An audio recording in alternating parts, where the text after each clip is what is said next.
guys, welcome back for episode number 141 of the weekly playback. I played a lot of games in the last week, including Transgalactica, which is going to be the latest release from Devere Games. So that is going to be the focus of this week's video.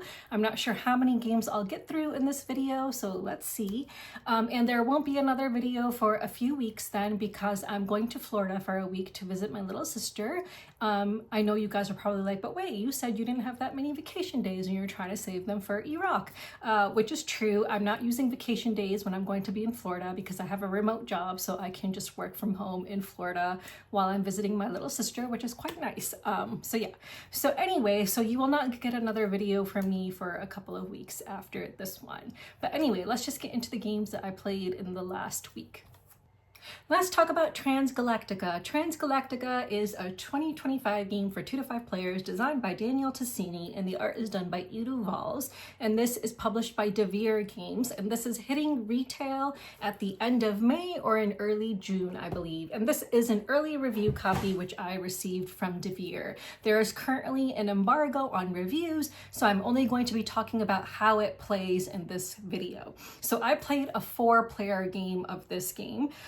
So if you're playing a 4-player game, you do not need this, because this is what you're going to be putting on the main board if you're playing a 5-player game or a 2-player game.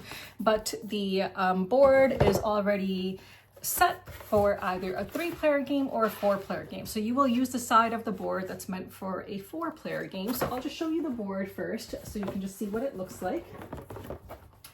So this is the board, and as you can see, it's quite big, and there are a number of tracks on this board. It may look intimidating, but do not be intimidated, because it's really not as bad as it looks. So once you learn how to play, it's actually pretty straightforward. So I'm just going to first go over some of the components and then talk about how it plays.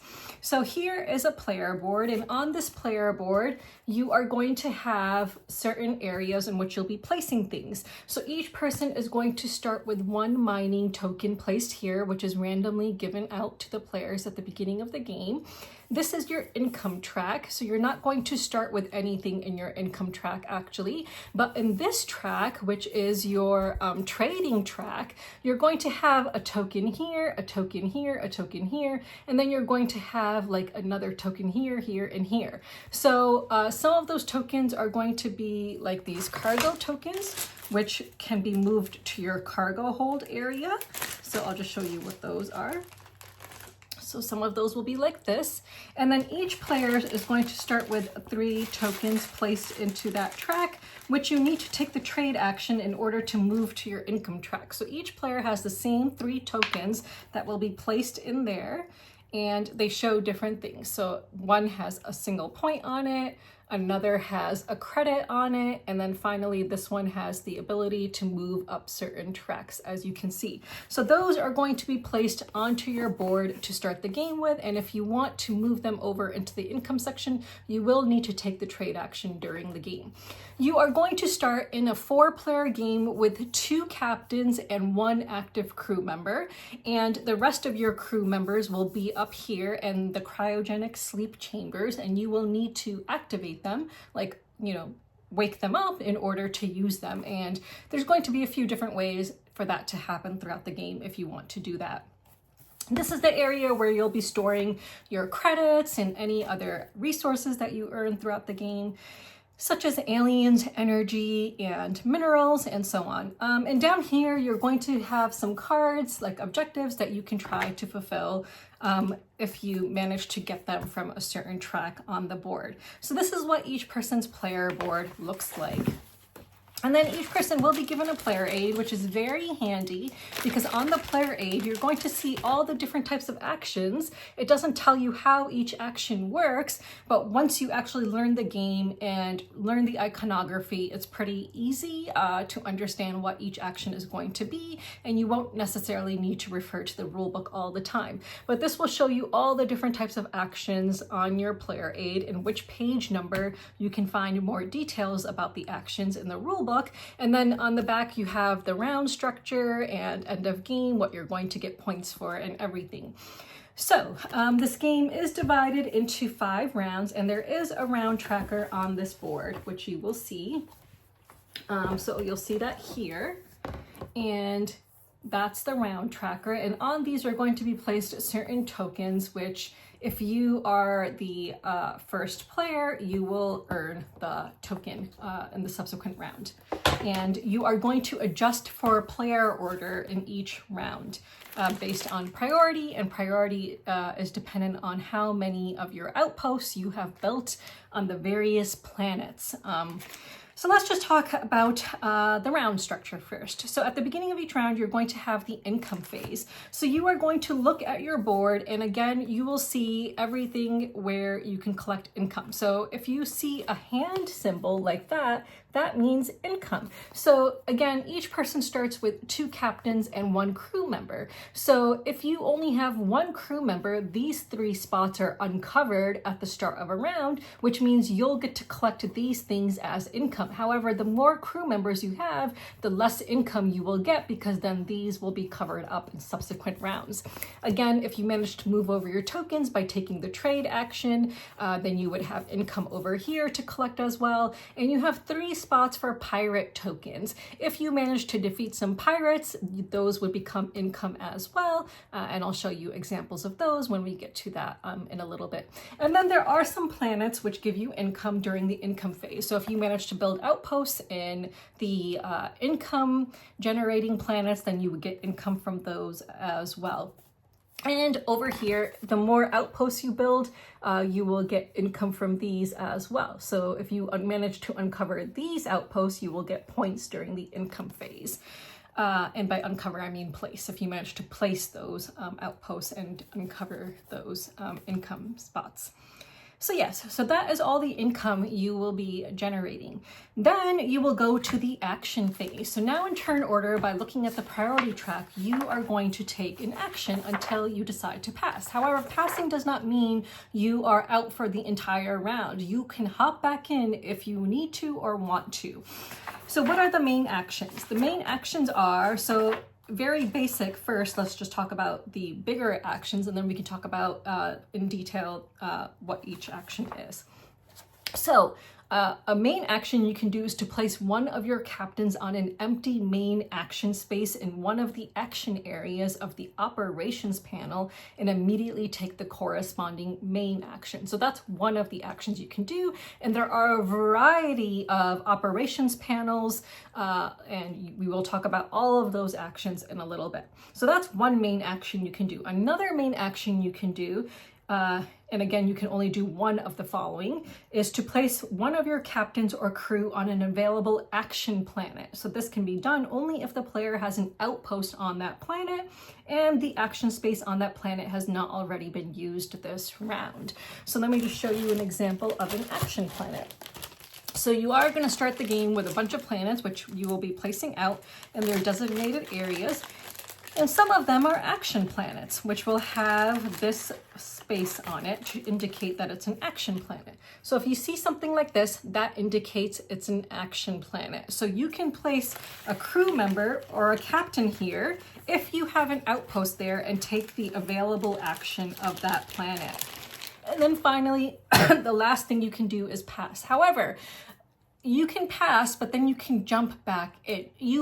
An instance where you will pass is, for example, if you're out of captains and you don't have any planets where you can place crew members. So now you only have crew members, which are lesser workers than your captains. Now you're going to need to wait until it's someone else's turn so that you can use that crew member in order to follow someone.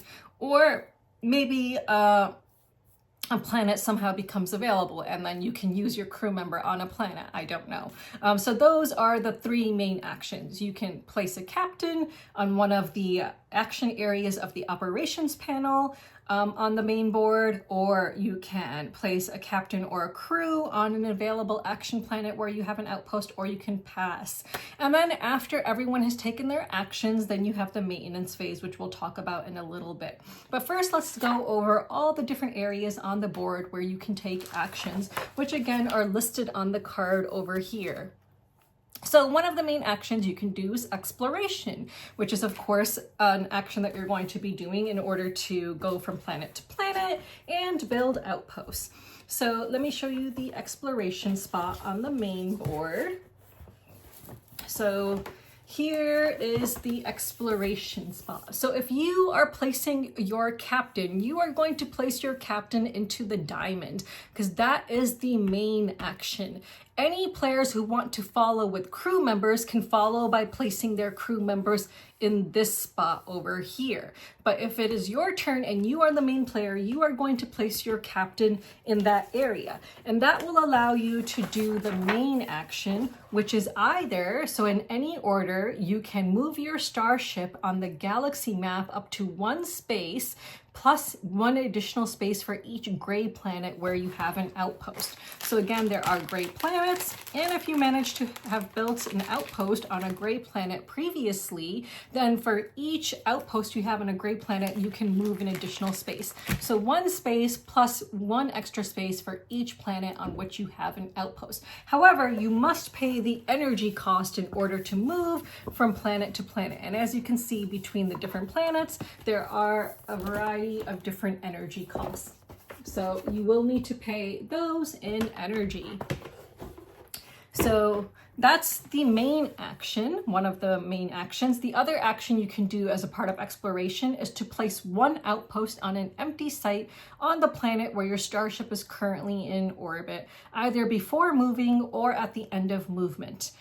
But not during an intermediate stop. And you will pay the mineral cost to place the outpost as depicted on your control panel. And if there's any requirements for placing an outpost on a planet, you must meet those requirements. So for example, if you wanted to place an outpost here, you would need to be at level 4 on your trade track in order to place an outpost here. If you haven't done that, then you could not place an outpost here. Additionally, you'll see on your own player board that there are mineral costs above the outpost. So in order to place outposts from here, you will need to pay 1 mineral, and then you'll need to pay 2 minerals if you want to place an outpost from that section. And of course you go in order. So that is placing an outpost. So again, if you place your captain to take the main action, you can do those in any order: movement and placing an outpost. Now the other players can follow with their crew member if they want to. If they follow, they can only do 1 of the following. So they can either move their starship on the galaxy map up to 1 space plus 1 additional space for each gray planet where they have an outpost, or they can place an outpost by paying the necessary costs and meeting the requirements. So the crew action is always going to be less than the captain action, less powerful.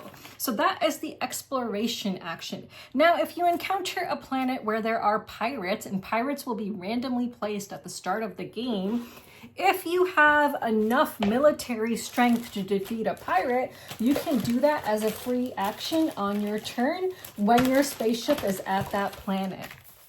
So let me just show you some pirate tokens so you can see what those look like. So again, these are going to be randomly placed during setup.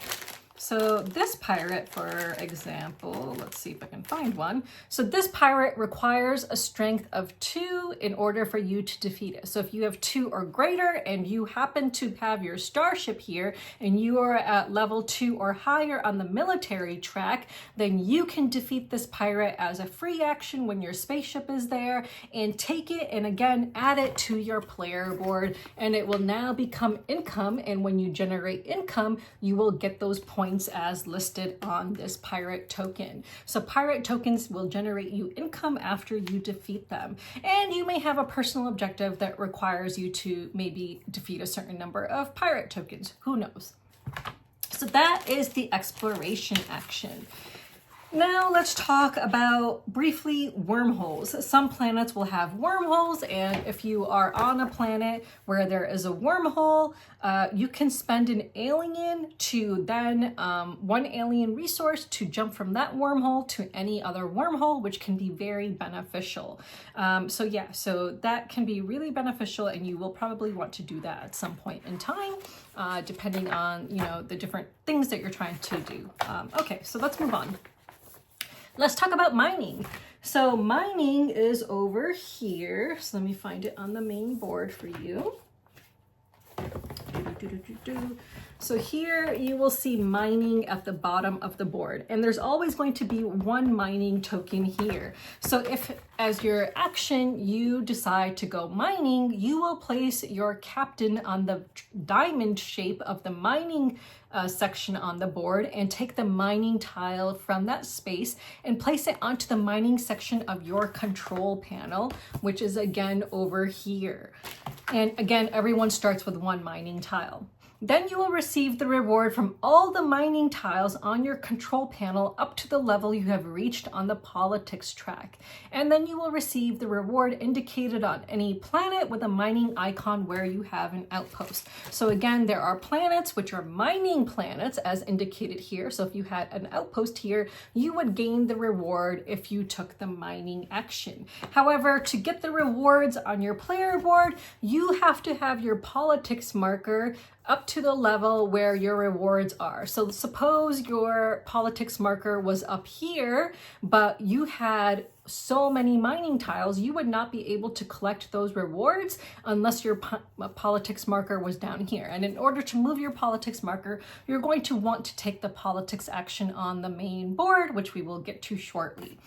So that is mining. So if you placed your captain, you will do the main action. Now, if other players follow with a crew member, as a crew member, you will receive the reward from all the mining tiles on your control panel up to the level you have reached on the politics track. And you will also receive the reward indicated on any planet with a mining icon where you have an outpost. The only difference is if you follow as a crew member for mining, you do not get a tile. So there's only one tile on the mining section per round, and it's not going to be refilled until the maintenance part of the round, at the end of a round. So whoever mines first as a captain will get that mining tile.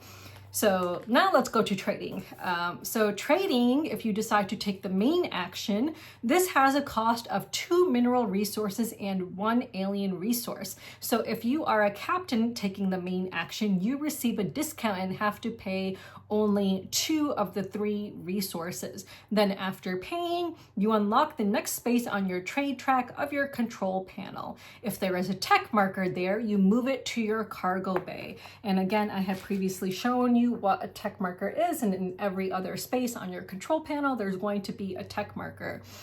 If there is a fleet income tile, you gain its reward and slide it to the left so the reward can be obtained again in later income phases, which again, I showed you that there are 3 fleet tiles. So if you're on the level where you have one of these, you would gain its reward and then slide it over, and in subsequent rounds, you can collect it as income. So that's what you get if you are taking the trade action as a main action by placing your captain in the diamond of the trade area on the main board. Now, if other players choose to follow as a crew member, each player who follows does the same exact things, but they pay the full required cost with no discount, which again is 2 mineral resources and 1 alien resource. So they do not get a discount if they decide to follow.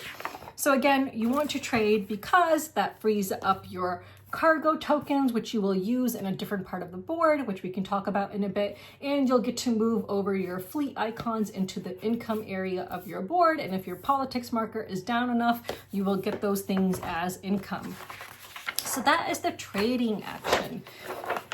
So now let's talk about technology. So the main action, if you choose to do technology main action with your captain, you will choose one of the following. You will advance your technology marker 2 steps along the track, or you will advance your technology marker 1 step along the track and then place a tech marker, which are these things, which we just talked about, from your cargo bay on one of the technology cards corresponding to your current level on this track or lower. So here is the tech track, and alongside the tech track, there are going to be a number of technology cards. And if your marker is on a certain area on this tech track, you can place your tech markers on certain cards in order to gain benefits. So let me just show you some benefits. And again, there are different level cards on the tech track. This is something you're going to want to do earlier on because these things are kind of pointless towards the end of the game. So for example, here's one. So this one says that every time you mine, you gain a resource and a point. So if you manage to place a marker, a tech marker on this, that would be very beneficial if you are mining a lot. So these tech cards are like upgrades, which can help you throughout the game, but again, not very beneficial towards the end of the game. So you want to try to do this early on if you can. So again, technology as a main action, you can either advance 2 spaces or place a technology marker on a cargo from your cargo bay onto one of the cards, and you would only advance 1 space on the tech track. Now, anyone who follows with a crew member would do only one of the following. They will advance their tech marker 1 step along the track or place a tech marker from their cargo bay on one of the technology cards corresponding to their current level on this track or lower. Now, another reason you want to advance on the tech track is because you can't advance farther on the military track until you advance on the tech track. So on the military track, you're going to see some requirements at the bottom, which shows you which level on the tech track you need to be before you can advance that far on the military track. So if you want to defeat pirates, you're going to need to advance on the tech track in order to get farther on the military track. And military happens to be the next action. So if you are doing the main action of military with your captain, you are going to advance your military marker 1 step along the track. In order to do so, you must have the technology level indicated below the track and pay 1 energy and 1 credit or 2 energy. Now, anyone who follows with a crew member will advance their military marker 1 step along the track. And again, they have to meet the requirements on the technology level and they pay 2 energy and 1 credit. So the main action is more powerful because you are not paying as much. So you're always getting more from the main action as a captain than you are from the secondary action if you choose to follow someone's captain with your crew member. So that is the military action on the board. And again, you're always placing your captain on the diamond section, and people who follow will place their crew members on the other section. The other action available on the main board is production. So if you are doing this as your main action as a captain, you will perform the following steps in order. You will advance your production marker 1 step along the track. If you reach a space with bonus tiles, take the top tile from the stack, if any. Then you will gather resources. Use a number of your outposts on the galaxy map equal to the level you have reached with your production marker to produce resources. Each chosen outpost produces 1 unit of the resource corresponding to that planet's color, or you choose in case of multicolored planets, and then you place them in your cargo bay. So again, there are different planets and they produce different resources. So for example, this purple planet produces minerals, yellow planet produces energy, and green planets produce alien resources. So let me just show you the resources in case you would like to take a look at them. And these are wooden pieces. So these are minerals, these are your alien resources, and these are energy. And again, you need energy in order to move on the map from one planet to another. And aliens and minerals you use for a variety of different actions. If there is a multicolored planet, then you get to choose a resource of your choosing. So that is the main action for production. So if you need resources, you want to do the production action so that you can gain your resources. If anyone follows with a crew member, they will do one of the following.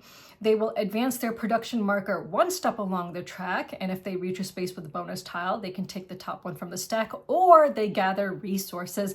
Again, they will use that, use a number of your outposts on the galaxy map equal to the level you have reached with your production marker, blah, blah, blah, to produce resources. So again, the secondary action is not as powerful as the main action that you would take as a captain. And obviously, it's worth noting that only one captain can occupy the main action space on the board. There is an exception to that, kind of, and we'll get to that in a little bit.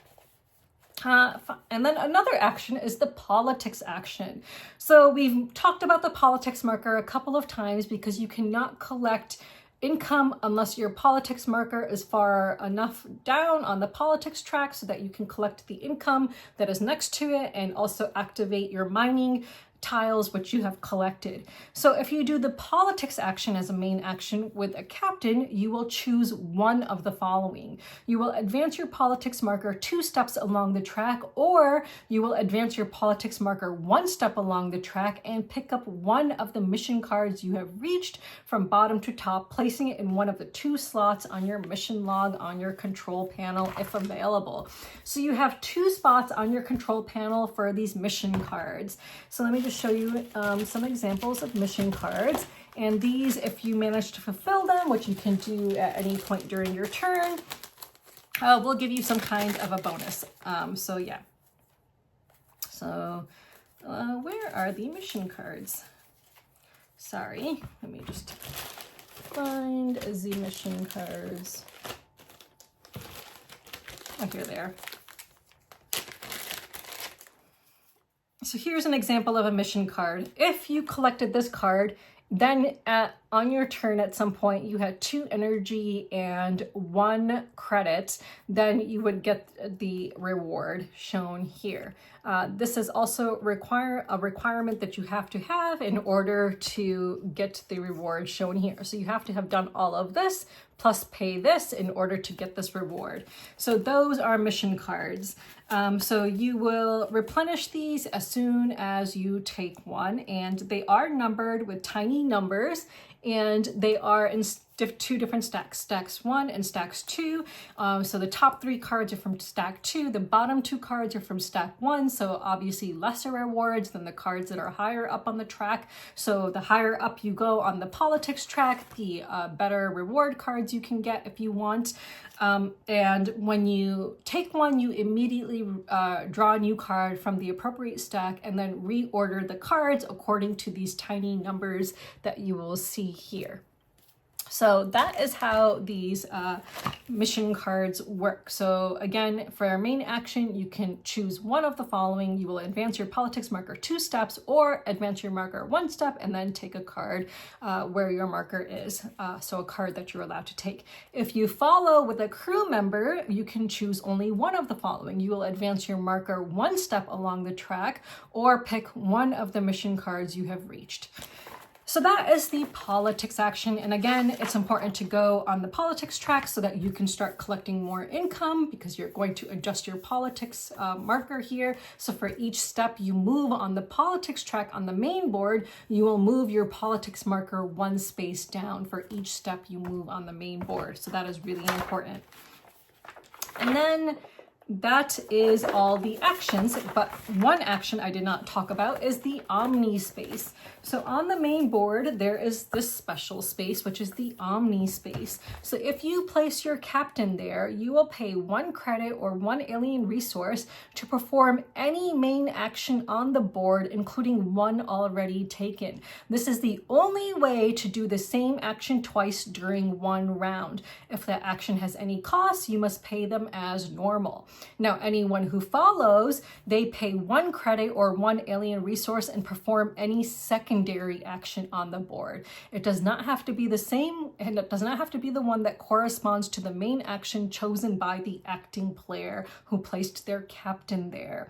If that action, secondary action that you are taking, has any cost, you must pay them as normal. So that is the Omni space. And at the beginning of the game, each person is going to get a skill tile. So you're going to have a snake draft to get some resources and a skill tile, which you're going to place onto your board over here. One of the skill tiles is kind of like your own personal Omni space, which is pretty cool. So I had this as my skill tile. So during my turn, I could place my captain here and not pay any resources and take the action of a main space on the board that had already been taken. So people will have a variety of different skill tiles on their board. And again, you will be drafting these at the beginning of the game in a snake draft. So you're going to collect 2 cards, which have like starting resources for you on them, and 1 skill tile at the beginning of the game. Okay, so you are going to go around and around, taking your actions until the round is over and no one can take any more actions. Then you have cleanup. So during maintenance, let's talk about maintenance. The first thing you are going to do is Where is maintenance? Here we go. The first thing you're going to do is you are going to check the military track. So the highest military level, whoever's at the highest spot on the military track gains 1 victory point per space that they are ahead of the next player. The person who is lowest on the military track loses 1 victory point per space ahead. So another reason you want to kind of go up on this military track, but again, you cannot advance too far on the military track unless you go up on the technology track. Then you are going to take back all of your captains and crew from the board. You will replace the tile on the mining action area. You will update priority track according to who built outposts in that round. I'm not going to go into detail about how you update the priority track, but that is something you're going to have to do during maintenance. And then you advance the round counter. And whoever is going to be the first player in the next round will take the bonus tile that is on the space for the upcoming round. And let's talk about those tiles. So there's going to be these tiles that are out on the board. Some of them are going to be on planets, which you will get if you build an outpost on that planet, if you're the first one to do so. Some areas are going to have stacks of these tiles, and if you manage to reach it while there's still a tile there, you will get a tile. And these tiles are tiles that will give you some special bonuses that you can use once per game. So once you use them, you flip them over.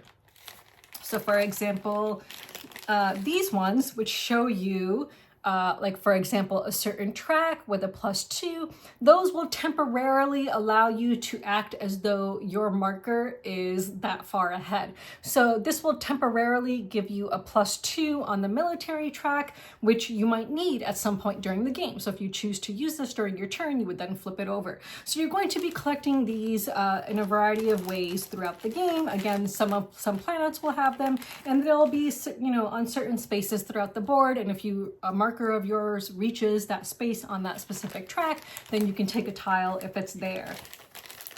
So yeah, so that's how those work. So yeah, what else? Now let's talk about the end of the game.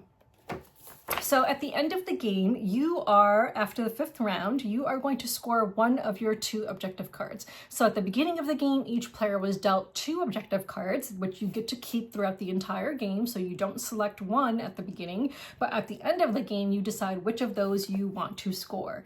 Then for each credit you have left over, which is essentially money in this game, you will score 1 victory point. And then for every 3 resources you have left over in your cargo bay, rounded down, you will get 1 victory point. And then whoever has the most points is the winner. In the case of a tie, you will share your victory. So that is the game. And just to make it clear, there is no income phase at the end of the game. So at the end of the 5th round, there is no income phase. This rule book is really great because it gives you all the details about each skill tile, about all the different planets and what they do, about all the different wealth cards. So the wealth cards are the 2 cards that you are going to snake draft at the beginning of the game in order to get resources. Galactic decrees. Oh, so that's one thing I actually forgot to talk about. So there is an area on the board with galactic decrees. So let me just show you those. So if you manage to meet the requirements for a galactic decree, you can then place one of your crew members up in the galactic, I guess, is it called chamber, or I don't remember what it's called. But there's a special area, the Senate, the Galactic Senate. So there's these different types of galactic decrees, and if you manage to meet this on your turn, you can then take this card and decide where in the Senate you want to place it. So on the Senate, there are a number of places with different point values. So I'll just show it to you on this side of the board. So there's going to be a number of different Senate areas and these galactic decrees down here. If you met a galactic decree on your turn, you can decide where you want to place it in the Senate, and that will give you different rewards. You can't see it right now with the way the board is, but the first spot in the Senate gives 9 victory points. So suppose I move this up to the spot that gives 9 victory points, I would lose one of my active active crew members, which I have permanently, and I would place it into the first spot there. Then someone else, if they want to, they can also, if they've achieved this, they can lose one of their crew members permanently and also gain the reward. So yeah, so that is how the Galactic Senate works, and that's something that I just forgot to mention because I did not manage to achieve any Galactic Senate rewards when I was playing, unfortunately. So yeah, so you're at the end of the game, you're going to check your points from everything, but you are also keeping track of your points throughout the game. So you have a point marker around the main board and you are keeping track of points throughout the game. So yeah, so those are the different Galactic Decree cards, which I had forgotten to talk about, the very subjective cards that you will be dealt two of in the beginning. And then technology cards, so it has explanations of all the different technology cards, and then all the different mission cards we talked about, which you can pick up as you go up the politics track. And then on the very last page of the rulebook is the iconography. So again, there are a number of spaces on the main board that, you can take actions in. So we talked about all of those, and again, they're all listed over here. So these are all the different areas and where you can place your captain or follow with a crew member. And you'll always just remember that the action that the captain does is always going to be more powerful than the action that a crew member can do. And once you learn the iconography, it's pretty easy to know what that action is when you decide to take it. So not too hard to remember. Yeah. And you can convert resources if you need to throughout the game. So there was something where it said, you can spend 1 credit as an energy or a mineral. So if you need to, at some point, you can convert credits into either energy or minerals, but not alien resources. So yeah, so that is the game. I did not go over setup. Setup is something that you will have to do on your own, but you can follow the rulebook for setup. There are some clarifications that are needed in order to set up the game properly. So I hope that Devere will make some clarifications in the rulebook about setup, but otherwise it's pretty straightforward. There was one thing that was a bit unclear, but it did not really impact the game we played, so I'm not really actually going to talk about it right now. But we were able to play a full game of this at a 4-player count, and I enjoyed it. But again, there is an embargo on reviews, so I can't go into detail about my thoughts about the game, but I hope that tells you how to play the game at least, so that if you watch this, that you will hopefully feel, less intimidated if you were feeling a bit intimidated by this really giant board with lots of different tracks on it. All you really need to know is that you can place a captain on the diamond area and get a more powerful action, or you can follow with a crew member when it's someone else's turn and they're placing a captain. And you just need to know that different tracks synergize with each other. So again, you can't go farther up on the military track unless you are going farther up on the technology track. You can't gain more income from your board unless you are going up on the politics track. So, different areas will synergize with each other in those ways, and it just kind of depends on you, which parts of the board and the game you want to focus on. So that is how to play Transgalactica. And thank you again to Devere for sending me an early review copy of this game. I really appreciate it. So thank you, Devere. So another game I played recently is Tea Witches, which hasn't been released yet. So that is a 2025 game for 2 to 4 players, designed by Manny Vega, and the art is done by Sandra Tang, and it's being published by the Op Games. So this will be released later this year. So Millennium Games was having a demo of this game, so I got to demo it. I did not get to play a full game, but I got a taste of this game, so I'm just going to talk about it. So this is a worker placement game, and if you are looking for something that's a little bit more crunchy or more thinky than Flamecraft, but with the same kind of vibes, like those really pretty cutesy cozy vibes with Sandra Tang's artwork, then this will be perfect for you. Let me just talk a little bit about how it plays. So I played a 4-player game of this, and again, I did not get to complete the game. But you are going to have your own player board, and I'm just going to post a picture here, and each person is going to have 2 teapups. Now they are pups, they are not cups, and they are super cute. And you are basically going to have your own deck of witch cards, and it's kind of like a little bit of a push your luck element where you're going to be drawing cards and placing them at the bottom of your board, but you don't want to get the same 2 types of witches as determined by the color on the bottom, because if you do, then you're kind of going to bust, and so then you will have to place one of the witches in discard, and you have to end there. And then when it's your turn as the active player, you are going to take one of your teapups and place it into one of the main areas of the village. So there's a main board, which is kind of like this really cool shape, and you're going to place your teapup in one of the areas to do an action there. So let me just go over the different areas of the board. So as you can see from the picture, so there's one place which is called the full moon market. So if you place a teacup there, you are going to place it into one of the 3 spaces. So you'll always see like this kind of little black bubble on each space in each part of the market on the bottom. So you will place it in one of those areas, and that will tell you which actions you get to do while you're in that area. So if you placed it in the first spot of the full moon market, you basically get 3 actions. And actions are to either rotate the fountain, which is pretty cool because it rotates, or to take a tea from the fountain and place it into your teapup. So those are the actions you can do. And I believe you can take a tea from your teapup if it's already full and take that tea and move it into your main board if you have place to store it. So you are going to need to upgrade your storage in order to store more kinds of tea. If you took the second space of the full moon market, you would get 2 actions and then 1 topping, and there's different kinds of toppings. There's like eyeballs, there's like boba, I think, and like some other kinds of toppings which certain teas require.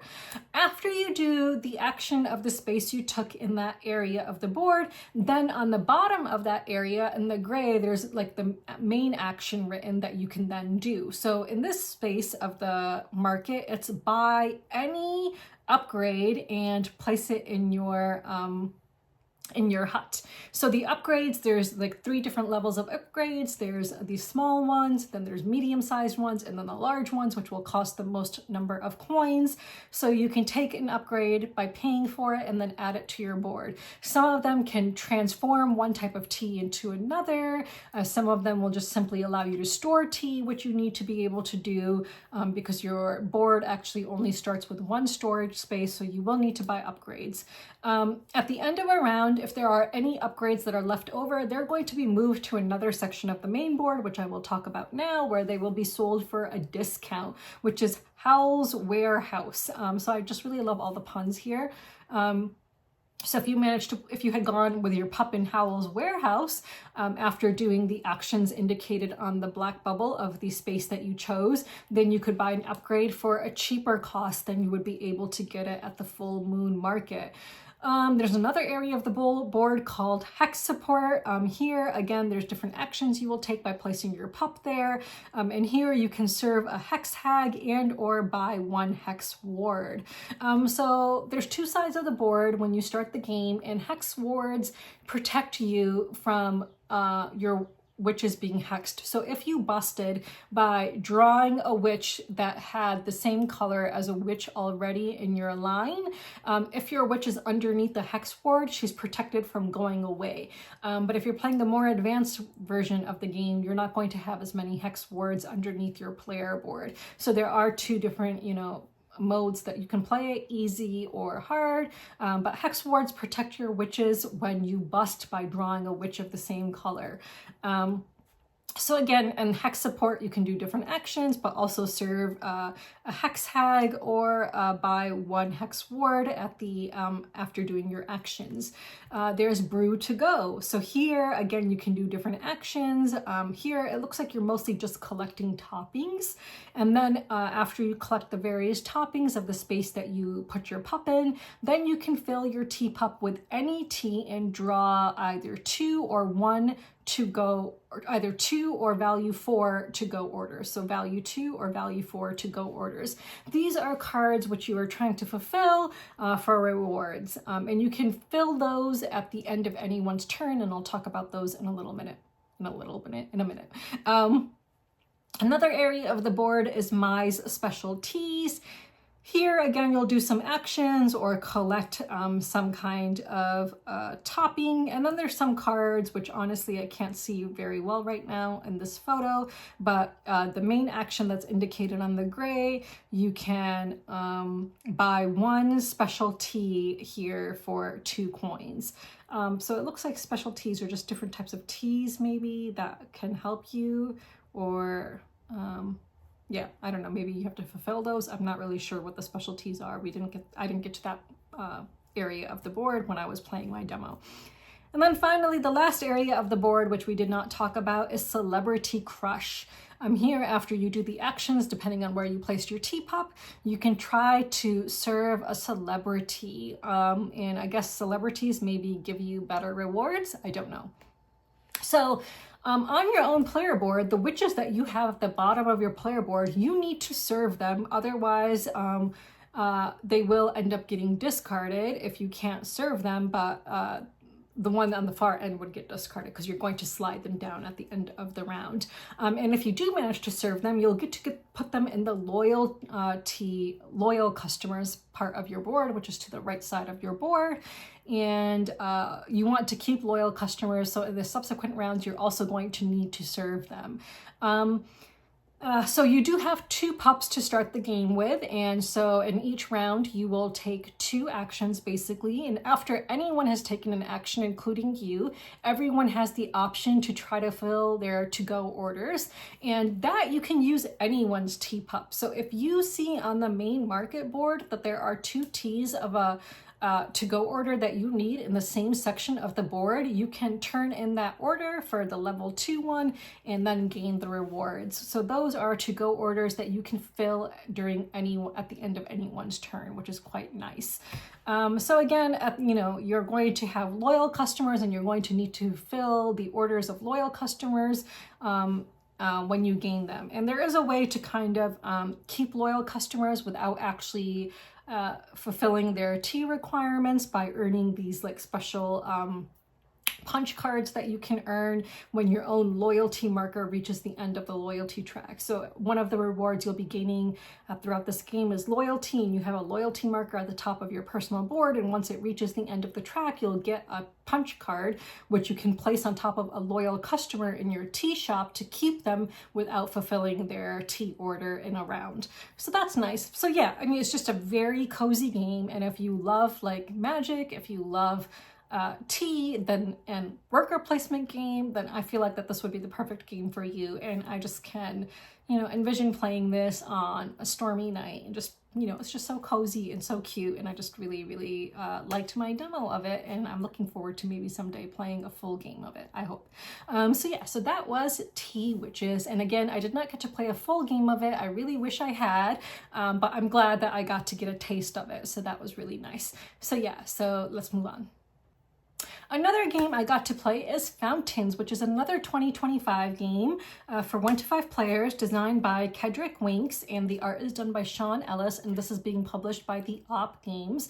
And this again also will be released later in the year, and I had the opportunity to demo this game, and I played half of a full game for this at a 5-player count. So in this game, you are creating a fountain, and it has these really cool foam core pieces, which feel really nice, which are lighter weight. So the game will not be as expensive as if it had been cardboard. I imagine it would have been more expensive because it would have been heavier as well. But these foam core pieces are really nice, and yeah. Anyway, so in this game, you have a board and a main board, and you're going to be moving a pawn on your turn up to 3 spaces away. If a space is filled, then you're going to skip over the filled spaces until you land in an empty space, and then you will get to take one of the pieces that is next to the space you landed on. So some of the spaces you land on, well, most of the spaces will give you a piece that you're going to add to your fountain. One of the spaces if you land on it, you'll get a small little token which allows you to cover up certain dark spaces on your fountain. Now, when you collect a fountain piece, you have to place it onto your fountain, either connecting to a piece that's already there on the first level, or you can build on level on top of level. And you're going to want to increase the levels of your fountain because that will earn you more points anytime scoring happens. And I'll talk about how scoring happens in a second. But if you build on top of another level, it has to be fully supported. So you can't have a part of a fountain that has nothing underneath it. And these pieces are so cool in the way that they kind of fit together, and you kind of have to make the right connections. You'll see that these little water areas have to connect to other water areas so that the water can move, and you're always going to have a water source needing to fill other parts of the fountain. So you're going to imagine like it's a real fountain, and if a certain part of your fountain is not connected to a fountain source, then the water becomes stagnant, and you're going to need to get a stagnant token because that part of the fountain will not score during scoring parts of the game. So you have to make sure that every part of your fountain is somehow leading back to a fountain source. Now that can be on the same level, even several sections away. So as long as there's a fountain source even on the same level, several sections away, that's fine. But as you start building up, you have to make sure that there are fountain sources. So you'll take something and add it to your board. Now, as you're building up your board and making sure things are supported, if you're, increasing the levels of your fountain, if someone takes a pawn and that moves that pawn to the matching space on the board, the matching color of that pawn, then you're going to score that thing. So for example, if you landed on a blue with the blue, if you landed on the blue circle with the blue pawn, you're going to score fountains. And whoever has the most fountain sections of their fountain will get a certain number of points, and then so on.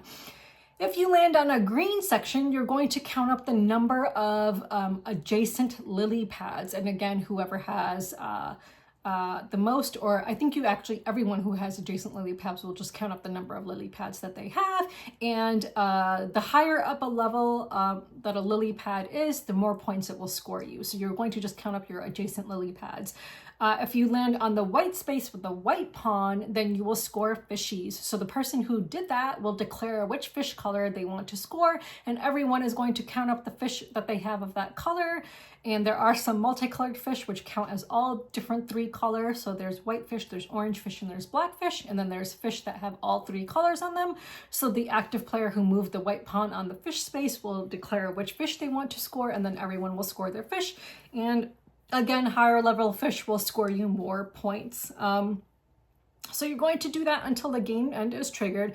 And then again, at the very end of the game, you will also get to score all 3 things again. And again, stagnant areas of your pond of your fountain will not score. So you have to make sure every section of your fountain is connected to a fountain source somehow. So this is another game that I got to demo, which is not yet released, but will be out later this summer. So yeah, so it's just a fun little kind of polyomino kind of game, and I really enjoyed it. So yeah, so if that sounds like your kind of thing, then definitely keep your eyes peeled for this one. So let's move on. Another game I played recently is Tokaido. This is a 2012 game for 1 to 5 players, designed by Antoine Bauza, and the art is done by Xavier Guinefi-Girin, and my edition is published by Stonemaier Games, and this is a review copy which I received from Stonemaier. So I played a 5-player game of this. I'm not going to go into great detail about how it plays because it's an older game, and I think most people know how it plays. So I'll just go very briefly over how it plays. So you're going to have this main board, and everyone's going to start on one section of this board. So let's say that everyone's starting on this section. The player whose marker is behind will always get to go next. So it's one of those games where you don't want to go too far ahead, but you can if you want to. And you're always going to be moving your marker to a dot that is close to this road. So you're basically journeying through Japan, and you're going to be making different stops along the way, which will allow you to do different things. It may allow you to purchase cards from the market. It may allow you to collect part of a painting for a panorama, so you're just doing different kinds of things as you are going along. You may need to make an offering at the temple and so on. And you are doing that until you reach a tavern, I think it's, or the inn, sorry, a tavern or inn, I can't remember what it's called. And then once you get there, you are going to have a selection of food cards, and you will get to pay for food and then keep that card and so on. So there's like different kinds of cards and set collection and stuff like that going on in this game. This new edition is nice because in the old edition, and I only know this because I have Namiji. I didn't have the old edition of Tokaido, but I have the old edition of Namiji. And the different kinds of panorama cards in the old edition are not like actual card material. They are like more like made out of paper. But in this new Stonemaier Games edition, everything is like that card, you know, that actual card material, which is really nice. So these are not paper like they were in the, I mean, it's paper obviously because they're cards, but it's not like that same kind of paper texture that was in the old edition. These are like proper cards. And these are the things that you'll be making the panoramas out of, which is really nice. So yeah, this new edition is nice because it includes those cards, and then it has these nice characters that you'll be selecting, and you'll be putting like your player token color in here for the character that you select. Yeah, and it's got some coins and some player markers and so on. So basically, you know, as you're going along the road and you're stopping on the way, you're collecting different things, and it's a set collection game. Now, I played a 5-player game of this, and I will say in a 5-player game, if you were the last player, which I was, I feel like you are just screwed over, and you just know you're going to lose the game. Like, I don't think that there is any coming back from being the last player in a 5-player game of Tokaido. I would love to know if anyone is watching this video, if you have ever played a 5-player game of Tokaido and you started as the last player. I want to know if you've ever managed to win or even come in second place, because I just cannot see that happening. Because obviously the first player is going to try to stay close to the beginning of the road, because again, it's always the player who's in the last position who gets to move. So if you jump too far ahead, you're just basically waiting and waiting and waiting for the other players as they go little bit by little bit until they catch up to you and then surpass you. So I just cannot see any situation in where the last player of this game wins, because I feel like you're just kind of always stuck with picking what's left over closest to the end when it's your turn. So please correct me if I'm wrong. I just really want to hear people's opinions about this game and being last player, and whether you can ever win this game as a last player. So yeah, but again, thank you to Stonemaier Games for sending this to me. And this new edition from Stonemaier has a solo mode. I do not know how that would work, but it has the solo mode designed by Automa Factory, which Stonemaier always uses. But again, it's a really nice edition of Tokaido with really nice components. And it's just a visually stunning game. Like, I just really love the white with the splashes of color on it. Like, it's very aesthetically pleasing. Yeah, so that was Tokaido. So let's move on. Another game I played recently is Rajas of the Ganges. This is a 2017 game for 2 to 4 players, designed by Inka Brand and Marcus Brand, and the art is done by Dennis Lahausen, and it's published by Hutch. I've never heard of Hutch, but there you go. So this is an older game, and I've just played it for the first time at a 4-player count, and I really enjoyed my play of it. So I'm going to just post up pictures, and I'm not going to go into great detail because it's an older game, and I'm sure lots of people have already played this. You know, it's a really fantastic game in which you have this board, and you have like your own estate, and you're going to be trying to collect tiles, and you always have to connect your path back to the main tile of your starting board, like the main top section of your starting board. So the paths always of each tile always have to somehow connect back. So if you place a tile, you have to place it adjacent to the main starting place of your main board, or a tile that you previously placed, but the path always has to connect back somehow. But as you're placing out tiles, you're going to be gaining bonuses if your paths connect to the various bonuses that are around your main player board. You are going to start the game with 4 dice, 1 die in each color, and you're going to roll them, and you are using these dice to take various actions throughout the game with your workers. So you also start with a certain number of workers, and you can earn more workers throughout the game when you reach certain points. But basically, it's a really interesting combination of worker placement and dice placement, or dice usage rather. Just really cool game, but a little bit frustrating because the way that it scores is you have 2 tracks, right? And the game end is triggered when one player's I think it's called fame or fan track. I'll call it the fan track because it looks like fans. When one person's marker on their fan track meets their money track marker, and then the game end will be triggered. And then you're basically going to count the difference in fan spaces between your fan marker and your money marker, which will end up being your points at the end of the game. So you're keeping track of your points, your fan marker, and your money throughout the game as you're playing. And again, you're spending money to, you know, build out these tiles. You're you know, using workers to exchange dice and roll dice. You're going up on the Ganges River and gaining bonuses from that. Like, there's quite a bit of stuff you can do. There's karma. There's a karma section on the board where you can earn karma and then use that karma to flip over a die to the opposite side if you need to. Because like some dice you can only use for certain things. So for example, you can only use dice that are numbered 1, 2, or 3 to go on the river. You cannot like go and take a river action with a 4, 5, or 6 pip die. You know, so different things will give you, different dice will allow you to do different things. And the tiles you're purchasing cost different amounts of pips with different colored dice. So you need to try to get the dice that you want in order to get the tiles that you want to place.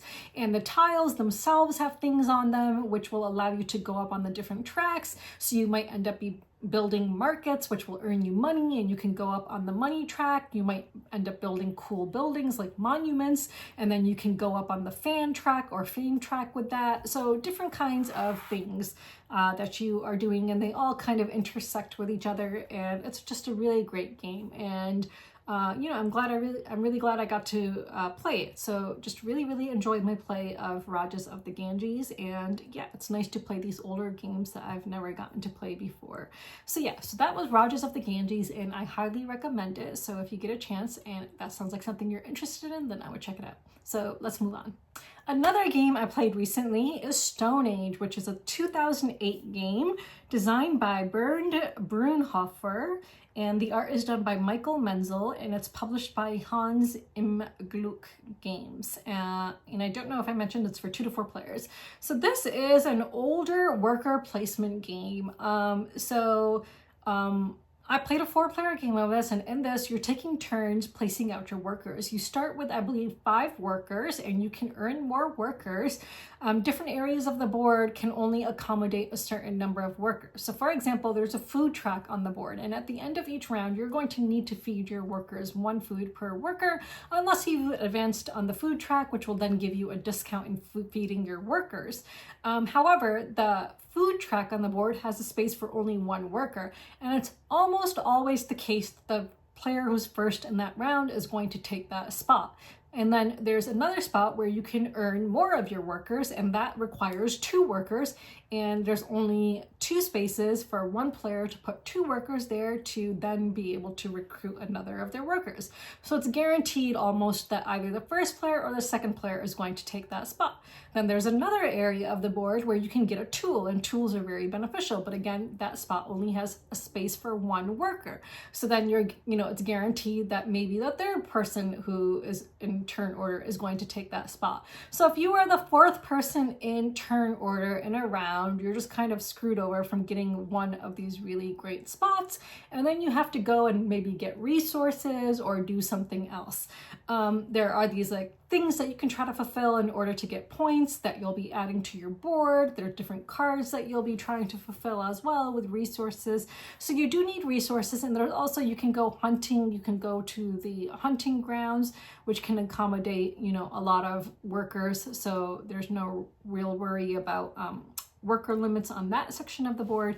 But in the resources areas, the different kinds of resources like wood, stone, brick, and gold can only accommodate 7 workers each. So, you know, you're going in turn order, placing your workers, deciding how many workers you want to place in each section, and you're just going around and around placing all your workers until everyone's placed all their workers. And then starting with the first player, they're going to resolve all of their workers at that point in time. Now, this is where luck comes in, because like if you're collecting resources, you're going to roll the number of dice equal to the number of workers you've placed, and then see how many of those resources you can get based on the value of that particular resource. So there's definitely a huge element of luck here as well. So just a really interesting, cool worker placement game. Again, it's a much older worker placement game, but you know, a good combination of strategy and luck.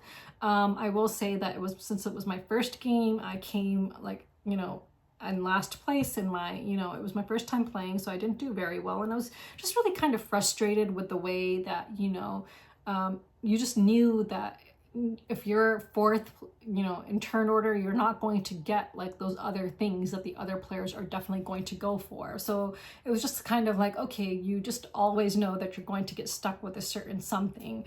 But nonetheless, I enjoyed it. So despite that, I still enjoyed this game, and I would recommend it if you're looking for like a solid worker placement game. But again, it does have that element of luck in it. But again, it's a much older game, and I'm sure maybe most of you who are watching this have probably played this before, but this was my first time playing it, so yeah.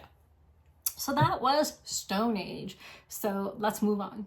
And then finally, another game I played recently, which I've talked about before, is Courtisans. So I played a 5-player game of Courtisans, and I played with players who had never played it before, and they all loved it. I've talked about this game before on my channel, so if you are looking for a really fun game that's kind of quicker than like a medium strategy game, then definitely check it out. So yeah, everyone I played it with really loved it, and they'd never played it before.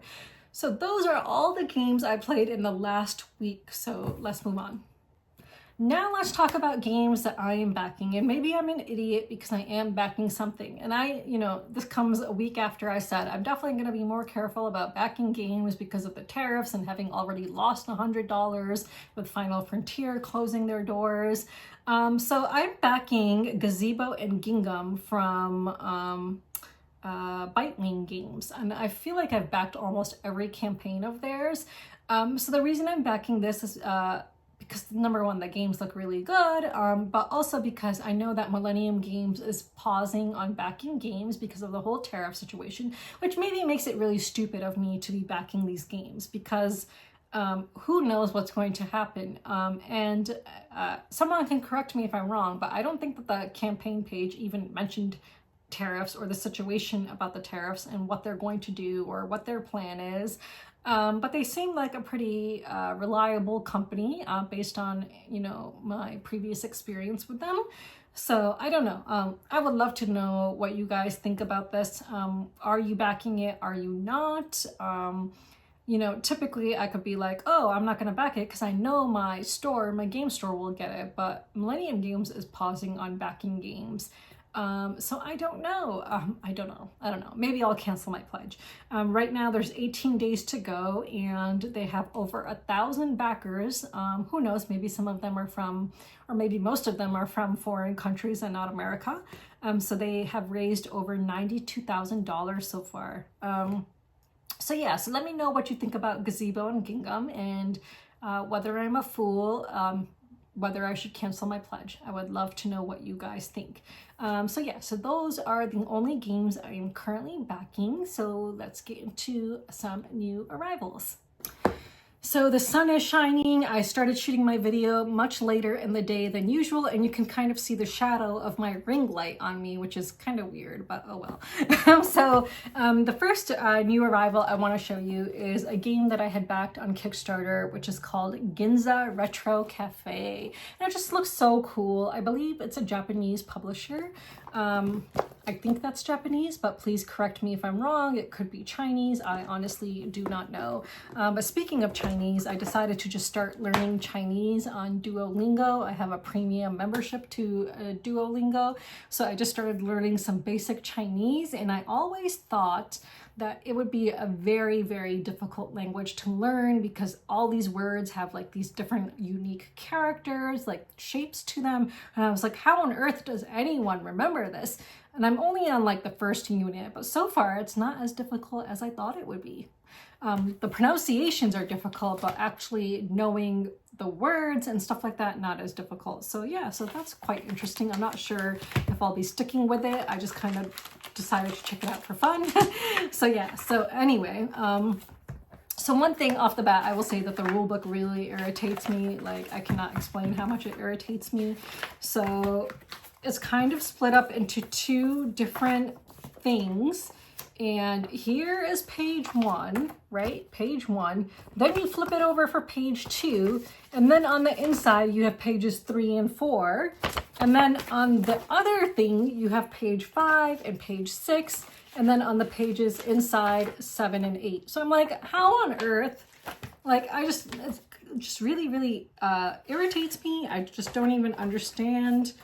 Like, if I do this, then it's like, okay, if I stick the other one inside of this, then it's page 1 and page 2, and then you open it up, then you have pages 4 and 5, but if you go here, you have pages 3 and 6, so like you can't really make sense of it. Like, you can't like store it in a way or attach them in a way where it like makes sense and you can just flip easily from one page to the other. So that just kind of really irritates me, but maybe they did it and maybe that's customary in this country where this game originates. I don't know. But let me just show you these cards. I just like the look of this game, and I just absolutely love this because look at how cute that is. Yeah, so here are just some of the cards. Oh, look at that bird. Oh my god, that's so super cute. Oh, look at this kitty cat. So freaking cute. So just really love the aesthetic of this game. There's a bunch of different cards here and a lot of different like recipe cards. So I'll just show you some of those.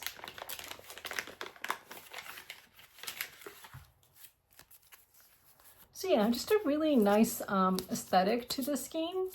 So this is a cafe, and I guess you are fulfilling orders. I mean, that would be my guess, of course. And then there are some dice. These bags did not come with this game. My cat chewed on that, in case you're wondering.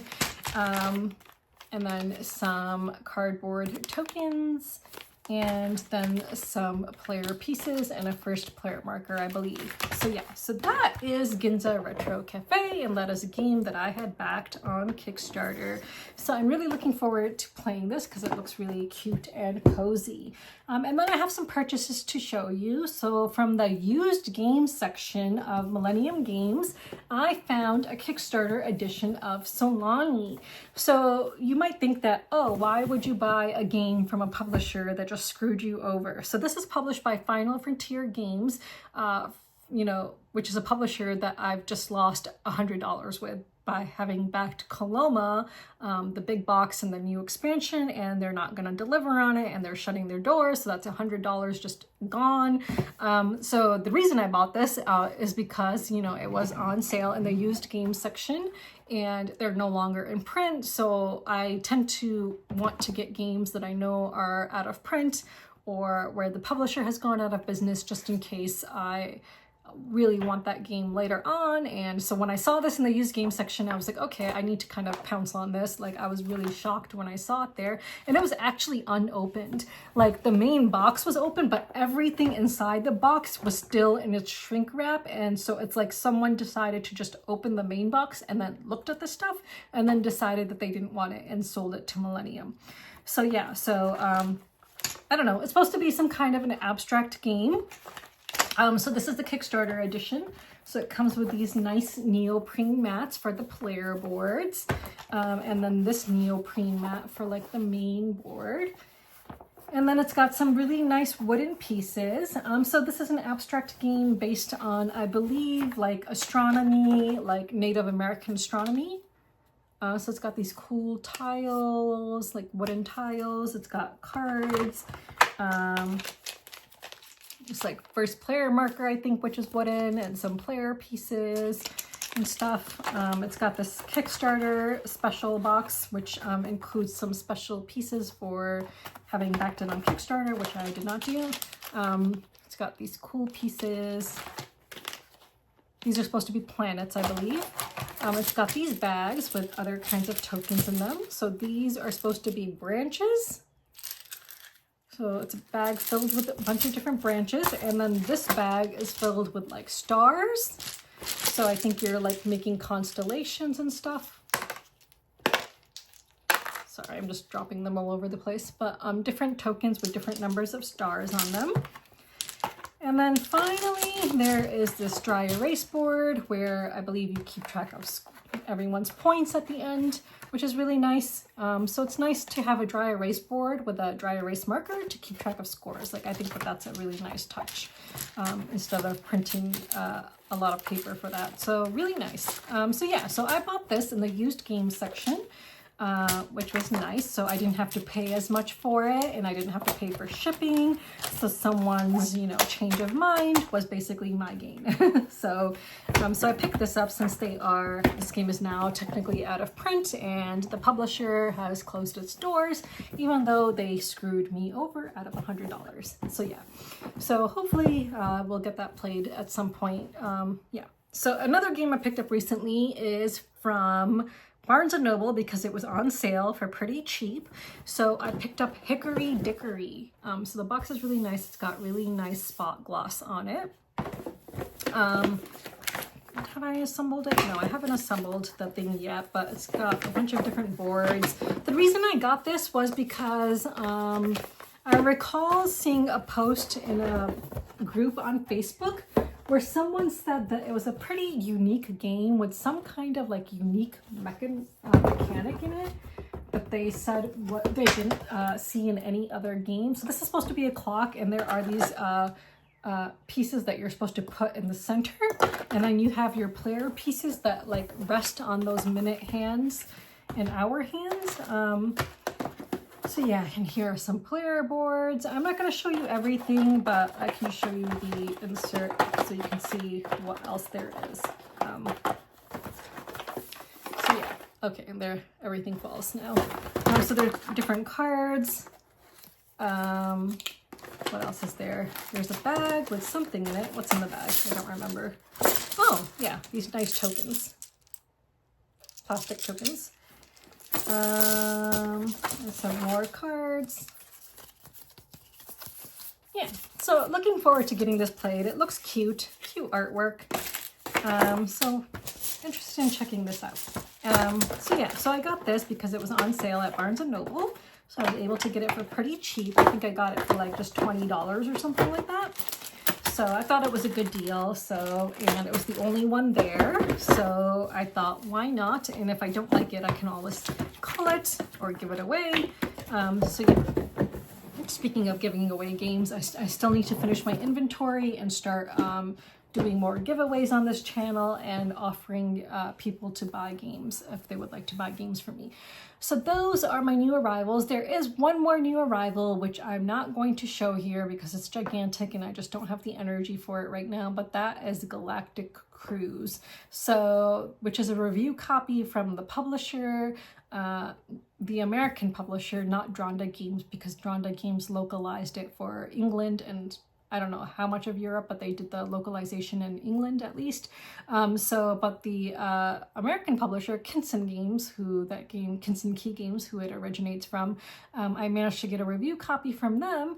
But I did upgrade my review copy pledge. So I think gave me the basic version and then I added on some stuff myself, which I paid for. But it's pretty big and it's just overwhelming at the moment. So I'm not gonna show that right now, but that did arrive as well. So those are new arrivals. So let's move on.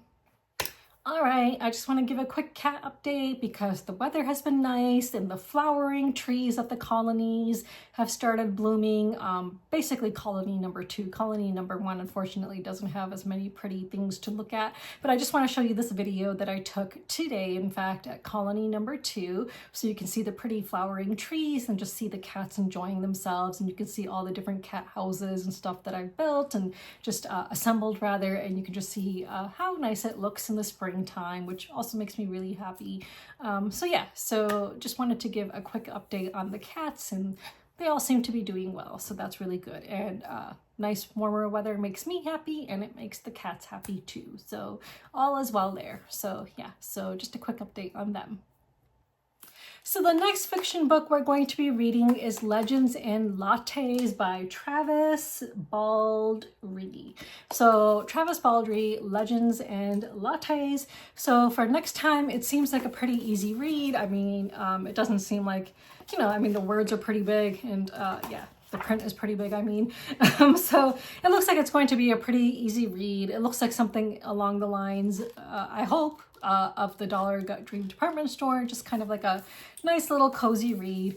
So since it does look like an easier read, for next time, please read the prologue and chapters 1, 2, and 3, which I think will be pretty easy to do because, again, the print is pretty big and it just looks like a really easy, fun read. So really looking forward to reading this, and I hope you guys will as well. So yeah, so that is our next book for the Fiction Book Club. So let's move on. So now let's move on to Nonfiction Book Club, and as you all know, we are reading Palestine, A 4,000-Year History by Noor Masalha, and for this week, we were supposed to read up to page 275, up to the end of 275, which is about the first half of chapter 9, which is Being Palestine, Becoming Palestine. So just an interesting chapter in which you kind of just learn about, you know, how Palestine has been described and how it started to get viewed in different kinds of contexts as like this religious destination for tourism and stuff like that. And you start to kind of see it get redefined in some ways because of that. Yeah, so, and it talks about Russia and, you know, how Russia was involved in Palestine, and how England, Great Britain was involved in Palestine and all of that. So yeah, so it talks about, so one of the authors it mentions is John Murray, who was one of the most important, or rather, publishing company, one of the most important and influential publishers in Britain, and it produced Porter's A Handbook for Travelers in Syria and Palestine, and it said this treated Palestine as a separate country. So it described Palestine in 3 major sections: Palestine, Jerusalem, and southern Palestine, which included cities from Gaza to Jaffa, and part 2 with 2 sections, northern Palestine, which included the Galilee and Damascus, and then northern Syria. Yes, it says in the second half of the 19th century, translations of articles and books into Arabic began to distinguish clearly between Syria and Palestine. Blah, blah, blah, so on and so on. So again, it's just talking about, you know, how different Europeans were exploring Palestine and writing about Palestine. And again, they all refer to it as Palestine. I talked about this one English person, Lestrange, and it said that Lestrange had already translated from Arabic into English and published in 1886 al-Maqdisi's famous work under the title Muqaddisi's Description of Syria and Palestine, and this title by Lestrange also underlines the sharp geopolitical distinction between Palestine and Syria in European thinking in the 19th century. Because in this chapter, he kind of wants to show you how Europeans were thinking of Palestine and that whole region and so on. He says later that this distinction between Palestine and the Holy Land and Syria would be taken for granted. One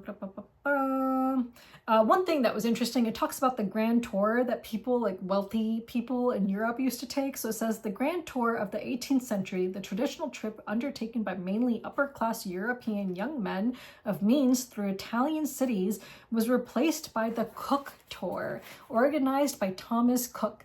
Middle-class early mass tourism and travels in Greece, Palestine, and Egypt. I think that is so cool. Like, I can't tell you the number of movies I've seen where the grand tour is kind of shown. But honestly, if I were a rich person back then, I would have rather have gone to Greece, Palestine, and Egypt. Like, I think that would have been way more cool. So interesting. But anyway, this cook tour spawned numerous publications in many European languages on the geography of Palestine and the Holy Land. There was some stuff that I really wanted to highlight here.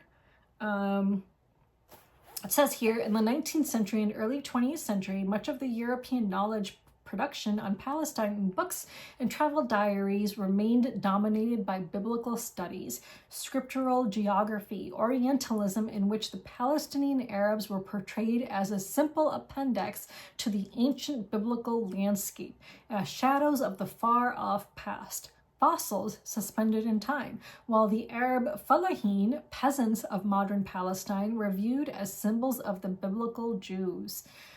So, I think that this is really important, and you start to see how Europeans are viewing Palestinians and how this all is going to play into Zionism. So you start seeing all these different funds and entities set up in Palestine by these foreign nations. And one of them is the Palestine Exploration Fund, which the British set up in the 1860s. So it says here, the Palestine Exploration Fund was a typical example of the learned societies founded in Britain and was responsible for processing the empire's notions and theories into pseudo-scientific Orientalist thinking and argumentation, leading to the shaping of British policy and intentionality with which finds its apotheosis in the Balfour Declaration of November 2nd, 1917. So that is very important. And it says the Palestine Exploration Fund listed more than 1,150 place names related to the Old Testament and 162 related to the New Testament. British rule in Palestine formally began on 11 December 1917 when General Allenby officially entered the Old City of Jerusalem. So it says that Palestinian nationalist authors sought to construct a counter-Zionist discourse by couching modern Palestinian nationalism in primordialist terms rooted in Canaanite roots and the land of Canaan. So that's interesting. Again, it talks about the Russian Orthodox Church and the Russian involvement in Palestine, and how, what the Imperial Russian Orthodox Palestine Society, its impact on Palestine, which is quite important as well. So here is an important quote, which I want to read. And again, this is from the Palestine Exploration Fund. So here is a quote from its quarterly statement for 1875. We have there in Palestine a land teeming with fertility and rich in history, but almost without an inhabitant, a country without a people. And look, scattered over the world, a people without a country. So this was written by Lord Shaftesbury, chairman of the Palestine Exploration Fund.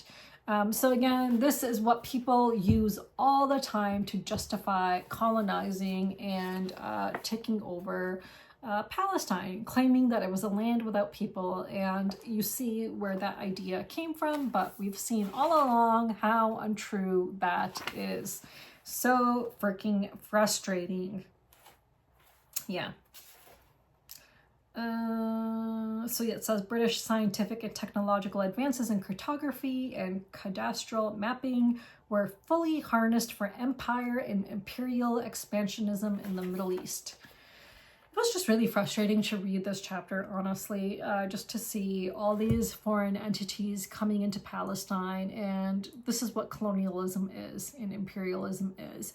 Foreign entities coming into a land thinking that they can do whatever they want, that they can try to take control of it, because why not? It's, there for the taking. Like, what is wrong with humans? I just do not understand why humans are this way. It talked about Napoleon, and it's just really interesting because, like, when you read this book and you see actually how Napoleon was in more recent history than we think. Like when, you know, growing up, when I would hear the name Napoleon, I wouldn't think about it as being closer to us in history than, you know, so many other things. But really, he was closer to us in history. Like, you know, and just reading about Napoleon in this chapter just really makes you think about how he was more in modern times. Well, I guess modern history than other, you know, people that you often hear about. Yeah. It says, so going on, blah, blah, blah. The main motive for mapping the country as a whole was its strategic and geopolitical importance for British Empire, which was then engaged in international struggles over the Middle East. So it says that this led subsequently to the growth of proto-Jewish Zionism. And again, we've read all about all of this in the 100 Years' War on Palestine, if you remember that. So yeah, it says, following in the footsteps of the Palestine Exploration Fund, the British mandatory authorities in Palestine set out to gather toponymic information from the local Palestinian population. The British drive to present European colonialism as a continuation of an ancient Jewish ownership of the land meant that place names in Palestine became a site of fierce contest between the European Zionist settler colonizers and the indigenous Palestinians. Palestinian Arab names were and continue to be unnamed and Hebraicized by the Zionists using a colonizing strategy based on Old Testament names. Just incredibly infuriating. And it says that this was accelerated dramatically after the Nakba, which, as we know, is when the Palestinians were forcefully removed from their homes and made to march out of Palestine. And that included thousands upon thousands of Palestinians. So this was accelerated dramatically after the Nakba and the expansion of biblical and archaeological departments at Israeli universities. Just so infuriating. Yeah. It talks about National Geographic magazine and the different articles that National Geographic magazine published and the different names of these articles. And all of these articles, like not all of them, but when they do mention the name of the place, they use the name Palestine, again showing that Palestine has always existed. Yeah. What else? You know, it talks about different administrative reforms. It talks about the Ottomans and like the different kinds of government in Palestine during this time. Yeah. Oh, so let's moving on.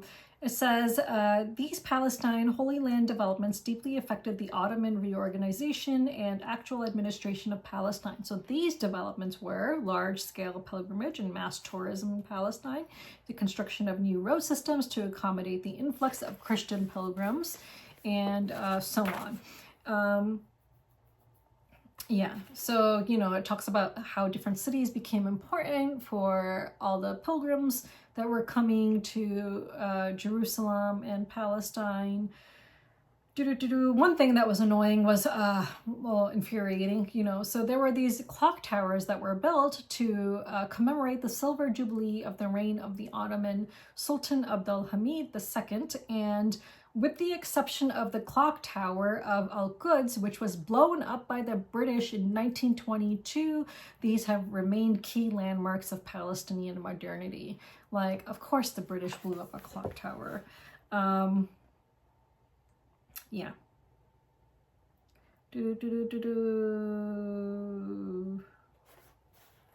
Yeah, so just more of that. Just again, you know, it just talked a little bit about the transitions between the different, you know, entities in Palestine and what they were doing and how, you know, Palestine was coming more into the, I guess, consciousness of people, you know, and why. And that, of course, was because of, you know, it being associated with religion. So yeah, so in his book, he Nur Masalah says Rasha Khalidi, whose book we read, The 100 Years' War in Palestine, argues that a distinct Palestinian national identity grounded in the land of Palestine emerged in the early 20th century. And it says, but at the same time, Khalidi and several prominent historians of modern Palestine all suggested that before the appearance of political Zionism in the late 19th century, a local Palestinian national identity had been in the making. This nascent positive Palestinian national territorial identity in late Ottoman Palestine was not connected to Zionism. And that's really important because people need to understand that a Palestinian identity existed before Zionism. It's not all in reaction to Zionism. Yeah. It says, in late Ottoman Palestine, the population of the 3 Palestinian administrative districts, Jerusalem, Nablus, and Accra, were overwhelmingly Muslim and Christian Arab. The Jewish minority numbered about 25,000 at that time. And the majority of that population, that Jewish population, was deeply religious and urban-based. Until the advent of European Zionism in the late 19th century, relations among the Palestinians, Arabic-speaking Muslims, Christians, and Jews were peaceful and stable, forged by centuries of coexistence, shared history, and shared country, which of course we have seen throughout this entire book. But of course, the Zionist narrative has tried to change all of that. It's tried to change history. Yeah. Blah, blah, blah. So yeah, you know, that's basically what this chapter was talking about. It talked about, you know, Palestinian literature and all of that, and the flourishing of Palestinian and Arab literature and poetry. And then it talked about this one author, Beidas, and it says 9 factors distinguish the scholarly, culturally, and geographic contribution of Beidas to the modern notion of Palestine and the emergence of a new territorial national consciousness in late 19th century Palestine. So a few of these I just want to highlight. So it says here, it says that this is the important one, I feel like. Oh yeah, well, before this one, he says, there was a renaissance which preceded the subsequent national preoccupation with Zionism. So it talks about, you know, the basically the Palestinian kind of renaissance. And again, you need to understand all of this because it shows you that Palestinians did have an identity and a culture and a long history before Zionism. And it says the ease with which sorry, I think there's a typo here. The ease with which Beidas uses the term Palestine and our country and the Palestinian Orthodox Imperial Society without the need to define or explain these terms or introduce the society. This suggests two things. Is his name Bisas or Beidas? I don't know. I'll call him Beidas. Beidas thought that his Arab readers would be familiar with these terms and have a full understanding of what he meant. These terms and this Arabic name of the society were already commonly used and understood. So again, him using these terms shows you that the people in this region already knew what these meant and already referred to this place as Palestine, which is of course important. And it says here that, you know, he talks about the sons of Palestine, a generic term for the people of Palestine. So, you know, it goes through all the important things that his like writings kind of highlighted. And, you know, so the first half of the chapter, that's kind of like an overview of what the first half of chapter 9 was. So for next time, we are going to finish chapter 9, which goes all the way to page 306. So for next time, read pages 276 to 306 of Palestine, a 4,000-year history. I do just want to quickly show another book which arrived recently that I have pre-ordered because I'm thinking that maybe this can be the book we read after we finish this one. So this is Genocide Bad, Notes on Palestine, Jewish History, and Collective Liberation by Sim Kern. So Sim Kern is she's an anti-Zionist, or they're an anti-Zionist Jewish author who I follow on Instagram and TikTok, and I find them to be really inspirational. I really love their videos, and they wrote a book called Genocide Bad, and I just think it would be really great for us to read a book another book by an anti-Zionist Jewish author. I mean, we already did that with Elan Papp, so I think it would be great if we read this next. So in case anyone wants to order this, I think that this would be a great book to read next. But let me know in the comments below what you think about this and whether this is the next book you would like to read. So let's move on. So just a few words on current events as usual. So one thing I would like to say is, I've been consistently referring to what's happening to the Palestinians as a genocide, because experts and scholars in genocide have referred to it as a genocide. But now people are saying that what it can be more accurately described as is a Holocaust. So I just want to read the definition of Holocaust for you because I think that that would be correct. So I think we should refer to it as Holocaust. So Holocaust is defined as destruction or slaughter on a mass scale, especially caused by fire or nuclear war. So what we are seeing is destruction or slaughter on a mass scale, whereas genocide, let's look at the definition of genocide. So genocide is the deliberate killing of a large number of people from a particular nation or ethnic group with the aim of destroying that nation or group. Now, what we are seeing in Gaza is a Holocaust because not only are the people being genocided, but you are seeing the destruction of everything. Like literally everything has been destroyed in Gaza. There's no hospitals, there's no schools, there's no mosque, there's like literally nothing. When you look at photos from Gaza, what do you see? You see just complete mass destruction.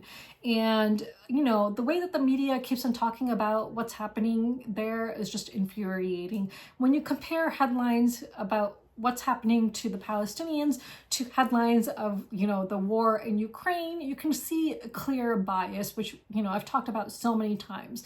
It's always the killing of Palestinians is always described in passive terms. It's always like, oh, you don't even know who killed the Palestinians, the way that the headlines are written, like, oh, Palestinian found dead. Like, no, Palestinian killed by Israeli. Like, you're not seeing headlines the way they should be written as they are written for like war-torn Ukraine. So there's always this clear bias, like, oh, Palestinians are starving. Like, are they starving or are they being starved? Like, Israel has deliberately prevented food from entering Gaza and from, they want to deliberately starve the people of Palestine. We've seen weapons that we've never seen before used on the Palestinians. Like, I've seen some of the most horrific images recently come out of Gaza, like a girl whose body was like torn in half and half of her body is in one place and half of her body is in another place. Like, can you imagine seeing these things day in and day out? Because that is the life of the Palestinians. And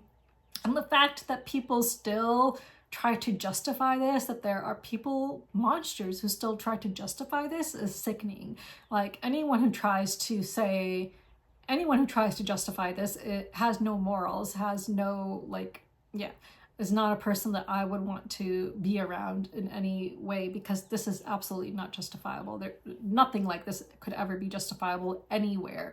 It's disgusting, and it is a genocide, and it's a Holocaust. That's what it is, and people need to speak up about it. And unfortunately, we do not see people speaking up about it. Like, we still see the board game industry, just going on and on about the tariffs, which we get it. Tariffs suck. People have lost their jobs. Companies are closing their doors. CMON has laid off people. Like, yes, tariffs suck. We all get that. But like, why are you people not angry about your tax dollars being used to commit a freaking Holocaust? Like, if you were silent about this, you would have been silent about the Holocaust during World War II. Like, no fucking different. This is the litmus test right now of our generation, of our time period. This is the litmus test. And if you are silent about the Holocaust that is happening right now, guarantee you would have been silent about the Holocaust of the Jews during World War II. Like, no fucking different. And I just want to talk about the hypocrisy that I see in this industry, right? people are always talking about, well, certain people are always talking about, oh, you should create safe spaces. Like when you go to a convention, you got to make sure that only people who are super inclusive are there and blah, blah, blah. So recently there was that exclusive convention gathering of friends, which happens every year, like in the Niagara Falls area.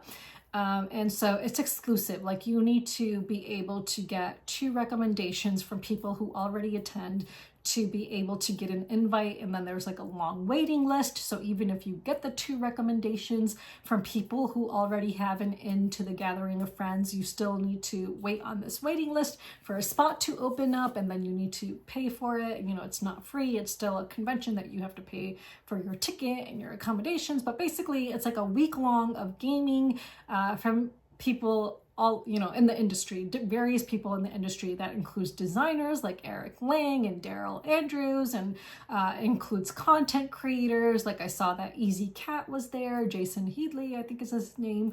You know, I've seen a number of different content creators there, different publishers like Helena Capel from Burnt Island Games.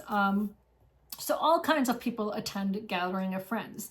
Now, what you don't see is people and those vocal people who are typically all about inclusivity and blah, blah, blah, talking about the fact that, you know, here are all kinds of people mingling with each other, when maybe if they actually stood by the things that they claim, they would not be mingling with these people. So I'm not going to name names, but a few years ago, when I was on Bumble, I had a premium membership on Bumble, and I could see who liked my profile before deciding whether to swipe left or right on them, because I had paid for Bumble. So this was 2 years ago, back in 2023, summer of 2023.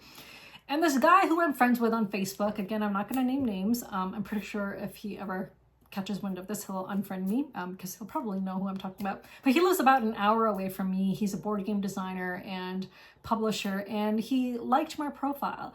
So I swiped right, and then I sent him a message, and I was like, hey, you know, we're friends on Facebook, right? And then he responded, and then I said something in response, and that was it. It was just like, I basically just responded to like let him know like, hey, we're friends on Facebook, and this is just weird, like, okay, whatever.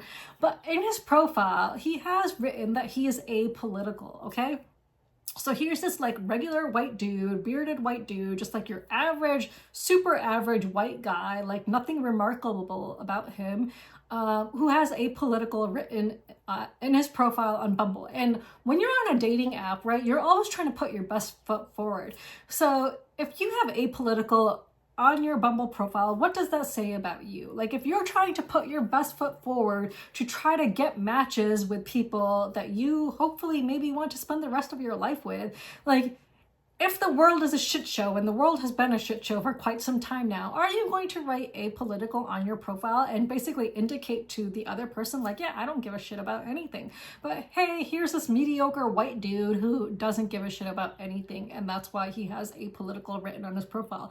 And here's this mediocre white dude hanging out with people like Eric Lang at this convention gathering of friends, and I'm just thinking about the double standards and the hypocrisy of it all. Like here are these people who make such a big fucking deal about so many issues in the industry, who have no problems with hanging out with people who are dead silent about stuff. As long as they're not actively voicing stuff against them, they don't care if you don't care, actually. So they don't care if you don't care about Black Lives Matter. They don't care if you don't care about trans lives. They don't care if you don't care about anything, women's rights, abortion, as long as you're not talking against them. So as long as you're not against them, they don't give a shit if you are someone who is apathetic and does not care. Because here's this totally mediocre white dude, apolitical white dude who is just so mediocre, hanging out with people like Eric Lang and these other people in the industry who claim to be all about diversity and all about inclusivity. Like the hypocrisy of it all is just so absurd. And I'm just like, what the fuck? Like no one calls out Eric Lang and people on their hypocrisy and double standards when it comes to shit like this. No one's going to call out these content creators who are hanging out with fucking Zionists at conventions and promoting their games. Like the amount of photos that Helena Capel appears in with content creators and other designers in the industry. Like, are we just all going to ignore the fact, yes, apparently we are, that Helena Capel is a fucking Zionist? Like, if it looks like a dog and it barks like a dog, it's probably a fucking dog. Like Helena Cappel in 2021 had an issue with people saying the words Palestinian lives matter. If it looks like a dog, if it barks like a dog, it's a fucking dog. If she talks like a Zionist, she thinks like a Zionist, she is a fucking Zionist. So hanging out with Zionists at the gathering of friends or wherever while there's a fucking Holocaust going on of the Palestinians caused by Zionists is no fucking different than hanging out with actual Nazis during World War II. Like, it's akin to hanging out with Nazis while Jews are rounded up in concentration camps being gassed and burned alive. It's the same fucking thing. So everyone who's hanging out with these Zionists, you are complicit in the Holocaust of the Palestinians, and you just are fucking hypocrites. But is anyone gonna say anything about that? No. Like, I've had like people in this industry just ghost me. Like, they're just too fucking cowardly to even like say anything to me. They'll just ghost me when I, because of my anti-Zionism and my stance on all of this and my being outspoken about this. Like, for example, like Easy Cat, he used to follow me on TikTok and Instagram, used to like my posts and then completely ghosted me and unfollowed me everywhere. And presumably because I'm anti-Zionist, like I did nothing to him, I said nothing to him, but this is what happens. Like, the amount of people I get ghosted by in this industry, the amount of people I get unfollowed and unfriended by in this industry who I've never had any issues with simply because I'm outspoken about the genocide. Like, people don't like it when you call out their friends. Like, even if you're not talking about them, they don't fucking like it if you're calling out the people that they are hanging out with, because it shows you what they are like. It shows you whether they have character or integrity or not. But this is the fucking industry for you. This is the board game industry for you, where you have people who can be the most mediocre, apolitical white dudes, and they can hang out with people like Eric Lang, and Eric Lang, who claims to be all about diversity, what's DEI? Equity and inclusion.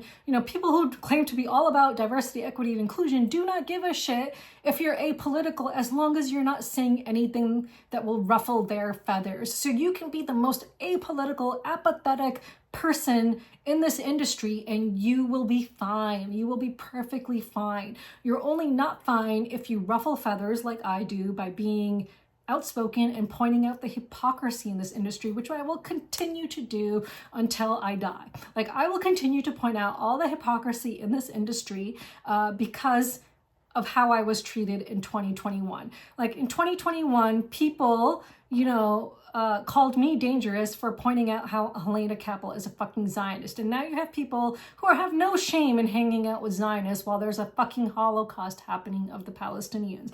Like, this industry is just so shitty. This industry is filled with people with no fucking integrity. Like, it's disgusting, and no one is calling it out. No one is saying anything except for me. You've got Arabs and Muslims in this industry who are perfectly fine to be silent and even have Helena Cappel like message them on Blue Sky, and they're perfectly fine with that. Oh, speaking of Helena Cappel on Blue Sky, if you are like, oh, well, let's separate the creator from the games that she creates. No, because Helena Cappel on Blue Sky even made a post which I want to mention.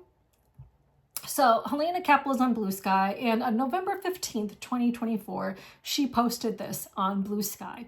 It's been a long time since I have had my own profile. It's kind of freeing in a way not to be attached to a company. My views are my own. They do not reflect our company values. Although, truth be told, we try to mimic my values through the company. Laughing emoji. So what are Helena Cappel's values? Helena Cappel's values as a fucking Zionist are that Palestinian lives do not matter, which is abundantly clear to anyone who heard the recording of my conversation with her in 2021. Again, if it looks like a dog, if it barks like a dog, it's a fucking dog. She is a fucking Zionist, and Zionists are responsible for the Holocaust of the Palestinians today. If it looks like a dog, if it barks like a dog, it's fucking dog. Helena Cappel is a fucking Zionist. There's so many people in this industry who are fucking Zionists and just get away with it because people in this industry have no integrity and they are just fucking hypocrites and have double standards. So I'm going to save all of these receipts until the end of time because that's what I do. I'm a lawyer. I come prepared with receipts and I'm going to save these receipts. And if 5 years from now, all of you losers try to act like you were on the right side of history, no. I will come forward with these receipts and show everyone how you were on the wrong fucking side of history. All these photographs of you hanging out with Zionists, all these photographs of you people hanging out with apathetic, apolitical losers, I'm going to come forward with all of these receipts when the time comes because that's what a lawyer does.